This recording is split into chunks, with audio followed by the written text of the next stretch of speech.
जब से इंसान दुनिया में आया है तब से धर्म ने कई तरह के विश्वास, रीति रिवाज और परंपराएं बनाई हैं जिन्होंने प्रकृति के साथ हमारे रिश्ते को आकार दिया है।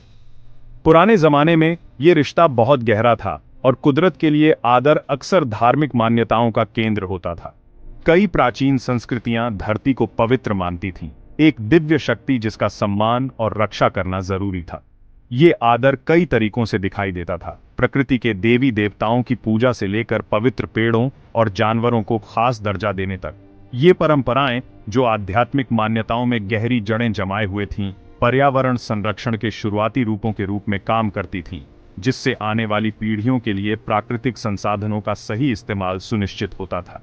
जीवन का आपस में जुड़ाव सिर्फ एक दार्शनिक विचार नहीं था, ये एक जीती जागती हकीकत थी। उदाहरण के लिए, आदिवासी समुदायों ने अपने स्थानीय पारिस्थितिक तंत्रों के बारे में गहन ज्ञान प्रणालियां विकसित कीं। वे प्रकृति के नाजुक संतुलन और इसे बिगाड़ने के परिणामों को समझते थे।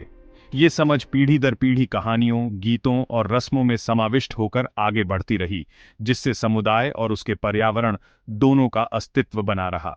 हालांकि ये प्राचीन ज्ञान आधुनिक युग में अभूतपूर्व चुनौतियों का सामना कर रहा है।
संबंध को उजागर करती हैं, जो कई प्राचीन समाजों की विशेषता थी। प्राचीन भारतीय शास्त्र, विशेष रूप से वेद, ऐसे भजनों और श्लोकों से भरे पड़े हैं जो प्रकृति की पवित्रता का गुणगान करते हैं। उदाहरण के लिए, ऋग्वेद पृथ्वी को एक मां के रूप में वर्णित करता है, जो सभी प्राणियों का पोषण और रक्षा करती है। नदियां, पहाड़, जंगल और जानवर केवल शोषित किए जाने वाले संसाधन नहीं हैं, बल्कि दिव्य सार से ओतप्रोत संस्थाएं हैं जो सम्मान और पूजा के योग्य हैं। इस विश्व दृष्टि ने पर्यावरण के प्रति परस्पर संबंध और जिम्मेदारी की गहरी भावना को बढ़ावा दिया। प्रकृति के प्रति यह श्रद्धा अरण्यानी, जंगलों की देवी की अवधारणा और पवित्र उपवनों को नामित करने की प्रथा में और भी स्पष्ट होती है। ये उपवन, जो अक्सर मानवीय हस्तक्षेप से अछूते रहते हैं, जैव विविधता के लिए अभयारण्यों के रूप में कार्य करते हैं और पारिस्थितिक संतुलन बनाए रखने में महत्वपूर्ण भूमिका निभाते हैं। वैदिक परंपराएं मानव अस्तित्व का एक समग्र दृष्टिकोण प्रस्तुत करती हैं, जहां प्रकृति के साथ सामंजस्य बिठाकर रहना केवल एक आकांक्षा नहीं, बल्कि आध्यात्मिक विकास का एक अभिन्न अंग है। उगते सूरज की भूमि में शिंटो धर्म का स्वदेशी धर्म प्रकृति को कामी, आत्माओं या दिव्य प्राणियों से ओतप्रोत मानता है। विशाल पहाड़ों से लेकर कलकल धाराओं तक प्राकृतिक दुनिया के प्रत्येक तत्व को पवित्र और श्रद्धा के योग्य माना जाता है। इस विश्वास प्रणाली के परिणाम स्वरूप अनगिनत जंगलों और प्राकृतिक परिदृश्यों का संरक्षण हुआ है, जिन्हें अक्सर पवित्र उपवन या चिंजू नो मोरी के रूप में नामित किया जाता है।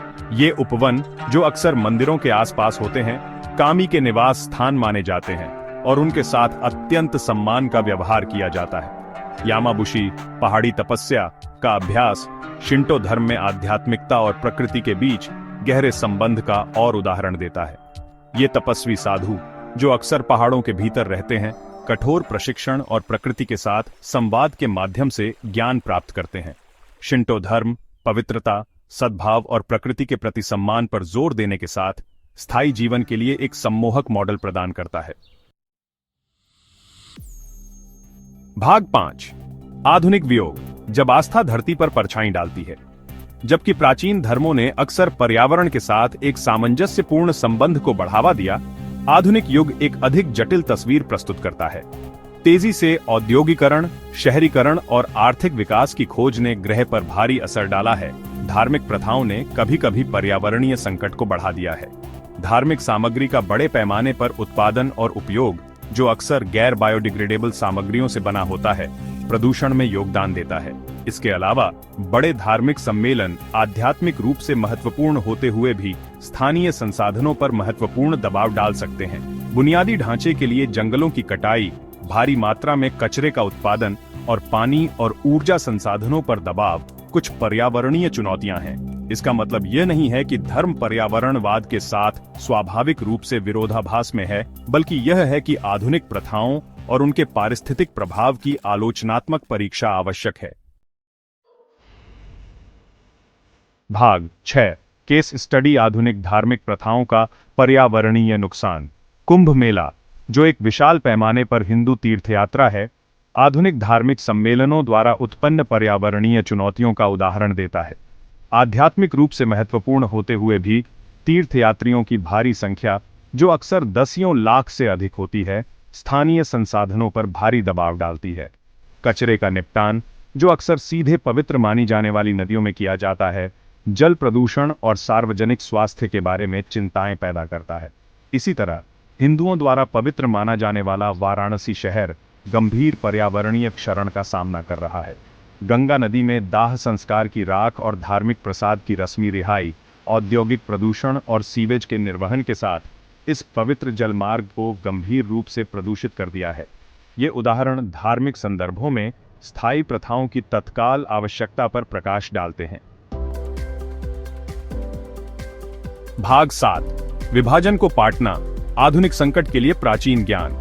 चुनौतियों के बावजूद आशा है। प्राचीन परंपराओं में निहित ज्ञान का उपयोग करके और इसे आधुनिक तकनीक के साथ एकीकृत करके हम एक अधिक स्थायी भविष्य की ओर एक मार्ग बना सकते हैं। लंगर की सिख प्रथा, एक सामुदायिक रसोई जो सभी को, चाहे किसी भी धर्म या पृष्ठभूमि के हों, मुफ्त भोजन परोसती है, सामाजिक और पर्यावरणीय जिम्मेदारी का एक शक्तिशाली उदाहरण प्रस्तुत करती है। कई गुरुद्वारों ने स्थायी प्रथाओं को लागू किया है, जैसे सौर ऊर्जा का उपयोग करना, कचरे को कम करना और खाद बनाना। इसी तरह दुनिया भर की मस्जिदें पर्यावरण के अनुकूल उपायों को अपना रही हैं, सौर पैनल लगाने से लेकर वुजू के दौरान जल संरक्षण को बढ़ावा देने तक। नवाचार को अपनाकर और अपनी साझा आध्यात्मिक विरासत से प्रेरणा लेकर हम यह सुनिश्चित कर सकते हैं कि हमारी धार्मिक प्रथाएं ग्रह के साथ तालमेल बिठाएं। भाग 8, निष्कर्ष, श्रद्धा और जिम्मेदारी में निहित एक आशाजनक भविष्य।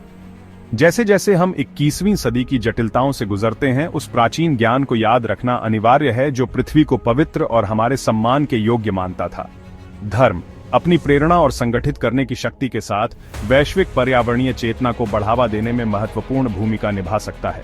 स्थायी प्रथाओं को बढ़ावा देकर, नीतिगत परिवर्तनों की वकालत करके और भविष्य की पीढ़ियों को शिक्षित करके धार्मिक संस्थान पर्यावरणीय नेतृत्व के प्रकाश स्तंभ बन सकते हैं।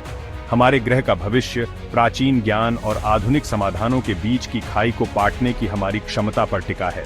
सभी जीवन की परस्पर संबद्धता को अपनाकर और अपने कार्यों के पारिस्थितिक परिणामों को पहचान कर हम आने वाली पीढ़ियों के लिए एक स्थायी भविष्य सुनिश्चित कर सकते हैं। आइए हम मानवता और प्रकृति के बीच पवित्र बंधन का सम्मान करते हुए प्रत्येक दिन को पृथ्वी दिवस बनाने का प्रयास करें।